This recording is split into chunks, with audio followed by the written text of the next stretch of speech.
Well, here is something exhausting. We've got a flathead motor in the old truck. The old truck I showed you last time.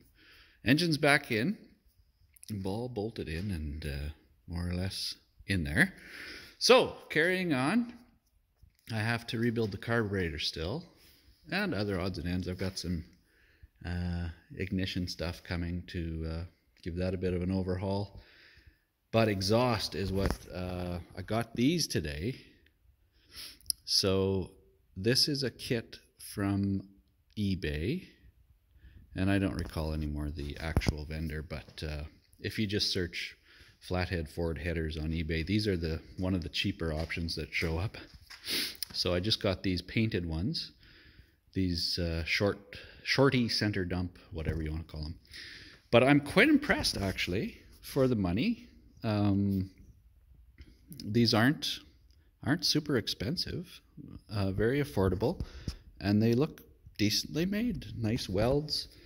They come with this flange that bolts on, and of course you weld to that then, and you go on from there. It came with hardware, both for the flange and also for bolting to the block, both sizes, because the Flathead has a couple of bigger bolts and the rest smaller. Also came with gaskets. These are actually nicer gaskets than came in my gasket kit. So that's cool. Now, that's the fun part. Now to put these in, this is a 52 F3. I expect an F1 would be very similar in terms of fitment. So just for anybody else who's buying these headers for this body style of truck, you're going to have no issues on this side. On the right hand side, there's tons of room. You could put any sort of header you could dream up on that side. But on this side, and it did make mention of this, I think, in the description on eBay. What we have here, I don't know if it'll show up on my phone. Probably not. I don't have very good. Kind of, sort of. That is the steering box, and yep, it's in the way. So what I'll have to do on this side,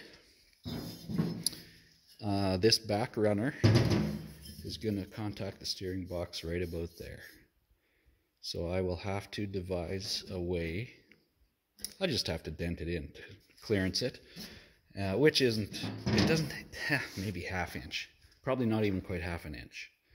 So I can just flatten that runner a bit. But I have to be a little bit careful how I do that, so I can't just go beating on it here cold, or it'll twist up and then it won't bolt on right. So I have to figure out something to bolt it to, and then ideally I should heat it up a bit so it doesn't, so I can do it half. I do have another engine here that I could bolt it to.